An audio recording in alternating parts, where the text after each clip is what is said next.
Minhas amigas, meus amigos, boa noite. Hoje, numa entrevista com o jornalista Marcelo Marreta, ele me fez uma pergunta que ainda não tinha me feito. Se não estava existindo um Estado paralelo no Brasil. E aí, lá no Ministério da Marinha, também me foi repetida a mesma pergunta. Eu fiquei feliz porque isso aí me diz que estão começando a usar o cérebro, principalmente nessa área da comunicação e do direito. Então, eu resolvi esclarecer em termos de nação. Estamos, sim, com um Estado paralelo. Um Estado paralelo que definiu-se no dia 29 de dezembro de 2017, quando o povo tomou posse na presidência da República, me instituindo para resumi-lo no exercício do cargo. Esse Estado paralelo começou no dia 1º de janeiro de 2015, quando Dilma Rousseff e Michel Temer, pelo assalto ao poder feito pelo Foro de São Paulo, com as organizações terroristas que o integram, o Instituto Lula, José Dias Toffoli e a Procuradoria-Geral Eleitoral, colocaram os meliantes como presidente e vice-presidente da República pelo pleito realizado com dinheiro roubado da Petrobras, da Eletrobras, BNDES, Nuclebras, cofres públicos e do povo, e com o qual fabricaram nas urnas eletrônicas o mandato para Dilma Rousseff. E no dia 31 de agosto de 2016, o refabricaram na Câmara com o Senado e o Supremo Tribunal Federal para Michel Temer. Foi um atentado terrorista contra a Constituição. Eles entenderam que estamos naqueles tempos da República das Bananas, que era considerado o terceiro mundo, em que a nação escrevia uma Constituição, mas quem mandava depois eram as oligarquias do poder, eram os grupos econômicos, enfim, a baderna organizada do terceiro mundo. Isto se acabou no Brasil com a promulgação da Constituição em 1988. Constituição que eu, cumprindo missão militar, ajudei a escrever. E dentro dela, sou responsável pelos mecanismos que hoje estamos usando para salvar a nação, recuperando a pátria. Então, no dia em que o povo, em reunião constituinte, assumiu a presidência da República, definiu-se o Estado paralelo da bandidagem oligárquica comunista, terrorista, que assaltou o poder. Então, Estado paralelo, que dia 19 de fevereiro, eu instaurei a ação do povo sobre ele perante a Superintendência da Polícia Federal. Está aqui o expediente, já autuado, e o superintendente tem 3 dias para determinar as providências aqui instituídas a ele. Bem, a primeira providência é a instalação de um persecutório institucional de Estado. Em se tratando de um Estado paralelo, e nós não querendo acabar com ele através de força armada, nós temos de continuar nos valendo do foro de soberania, para que, a hora que as forças armadas tiverem de sair a campo, elas saiam cumprindo determinação do povo através do foro de soberania perante a Corte Constituinte, em que a Constituição institui o Supremo Tribunal Federal e o Superior Tribunal Militar. O Supremo Tribunal Federal está em situação de suspeição pelo expediente que está lá com a ministra Carmen Lúcia, para ela se pronunciar a respeito, não se pronunciou ainda, em que nós estamos acusando o Supremo Tribunal Federal de um antro, de bandidos escondidos atrás da toga, que vieram dando proteção à bandidagem no poder, para que ela transformasse o projeto de poder do PT de comunizar o Brasil em 22 anos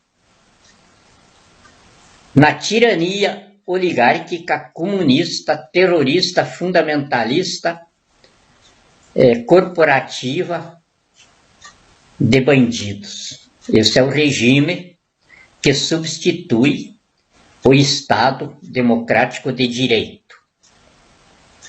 Nesse regime, a bandidagem do poder move o roubo do país, o massacre da nação, a destruição da pátria pelo crime organizado no governo, operado por gangues políticas e gerido por corporações quadrilheiras.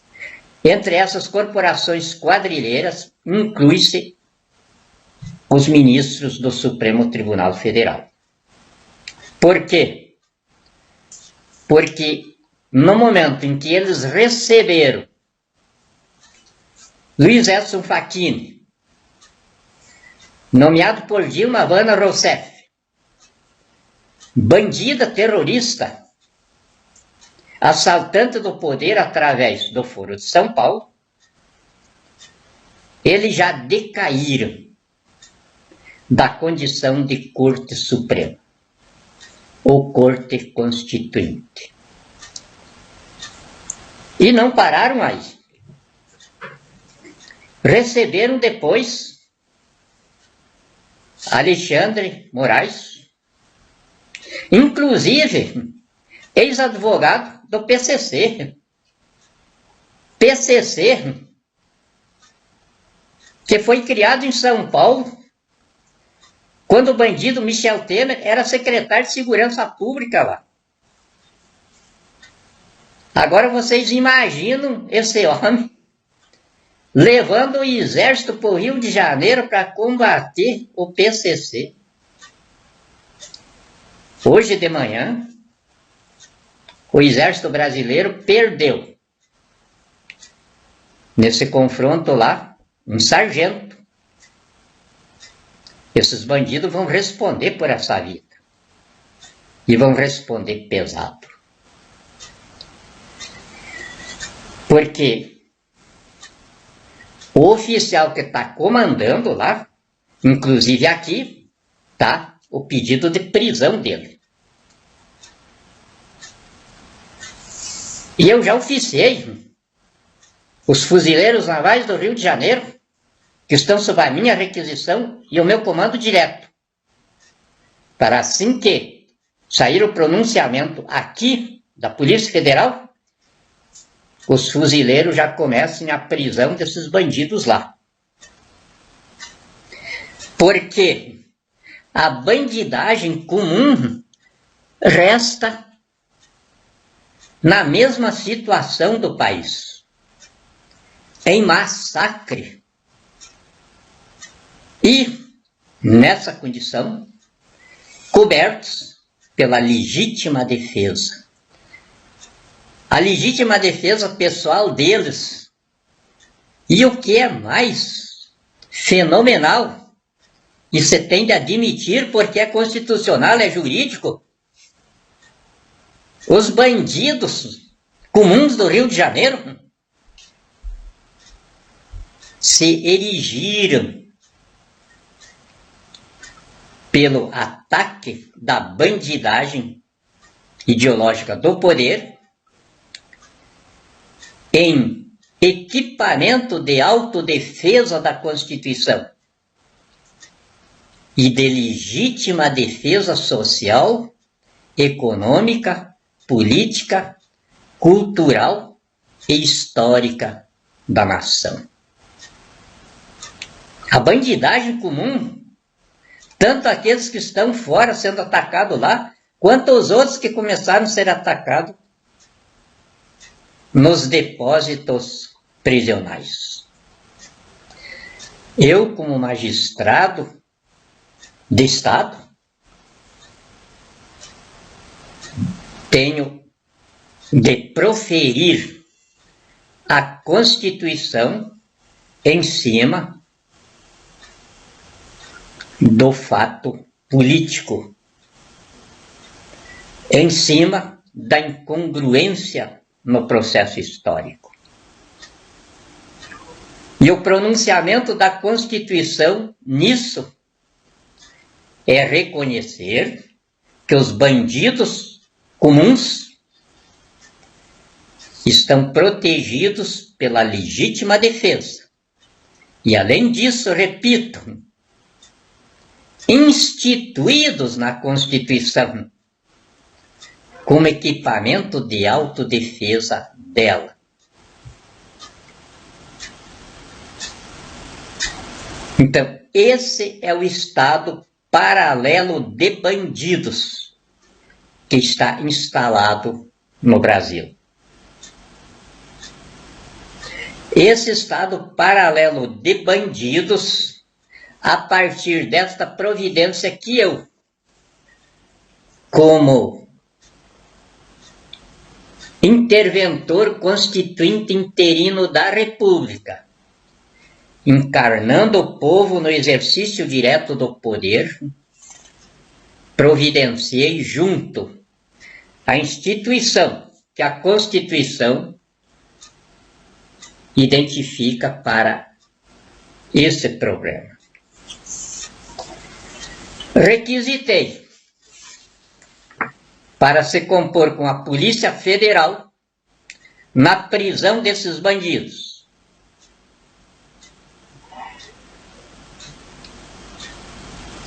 Os fuzileiros navais, está aqui a requisição, fiz hoje. E, inclusive, colocando os fuzileiros navais sob o meu comando e autoridade direta. Ontem, já requisitei a guarda presidencial, também para auxiliar a Polícia Federal. Então, nós não estamos brincando em serviço. E foi muito a propósito a entrevista do grande profissional Marcelo Marretas, do meu querido estado do Mato Grosso. E chegando lá, no Ministério da Marinha, também um oficial me coloca a mesma questão.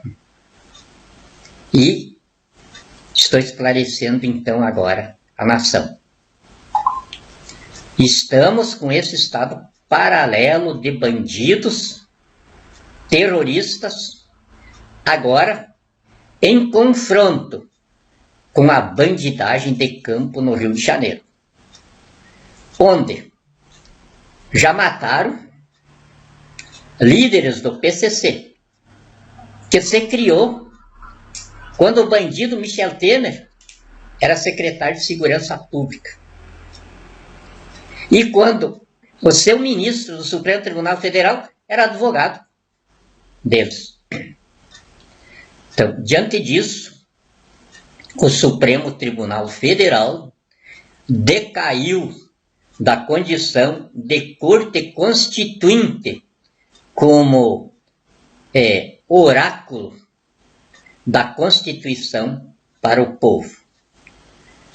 Quando escrevemos a Constituição, tivemos o cuidado de, no momento em que o povo exercia o poder diretamente, não houvesse absolutismo, não houvesse a possibilidade do povo colocar um ditador no poder, transformar a democracia numa ditadura. Então colocamos o Supremo Tribunal Federal com duas investiduras, a de Tribunal Judicial para o processo social e a de Corte Constituinte para o processo histórico. O processo histórico quando nele o povo exercesse diretamente o poder. Por conseguinte, a estrutura constitucional da democracia constitucional forense militar brasileira é absolutamente perfeita. Tão perfeita, tão bem equipada, que a gente está destruindo o estado paralelo de bandidos que eles estabeleceram no Brasil pela via forense. Evidente que não descartamos o momento das forças armadas terem de cumprir a decisão forense do povo no exercício direto do poder. Mas aí não há arbitrariedade, não haverá violência militar, mas sim serão os militares cumprindo decisão forense do povo no exercício direto do poder. Agora, passando tudo isso pela instituição do Supremo Tribunal Federal, com o grande desprazer que eu sinto como jurista, de ter de chamar os ministros pelo nome que a Corregedora Nacional de Justiça, ministra Eliane Calmon, lhes deu: bandidos escondidos atrás da toga. Porque o princípio universal de direito acusatório estabelece: quem se associa a bandido ou a quadrilha de bandidos se faz autor dos crimes por eles praticados. Então, os ministros que não foram colocados lá pelos bandidos que estão no poder no momento em que eles receberam 2 bandidos, porque aqueles que amedrentaram o Supremo Tribunal Federal, nomeados por bandidos, sem mandatos, terroristas, em atentado aberto contra a Constituição, incluir os 9 ministros como seus iguais. A partir dessas 2 nomeações, os 9 ministros, dentre eles, tenho de reconhecer o grande, extraordinário ministro Gilmar Mendes. Mas eu, como magistrado de Estado, tenho de emparelhar os 11. Porque o ministro Gilmar Mendes, que fica indefensável, porque é um grande jurista, um grande constitucionalista, um grande advogado, ele deveria, ao invés de ter derrubado o circo em cima dele, como ele fez, ele ter sido claro, ter acabado com o Supremo Tribunal Federal. E ele podia ter feito isso. Porque eu vou fazer assim que o prazo nesse expediente aqui tiver expirado. É uma pena, porque vocês vão ver consequências que momentaneamente vão inclusive julgar as pessoas de pouco entendimento contra mim. Mas eu sou o magistrado de Estado, autoridade máxima no saber jurídico. E então eu não posso me calar diante dos descalabros constitucionais.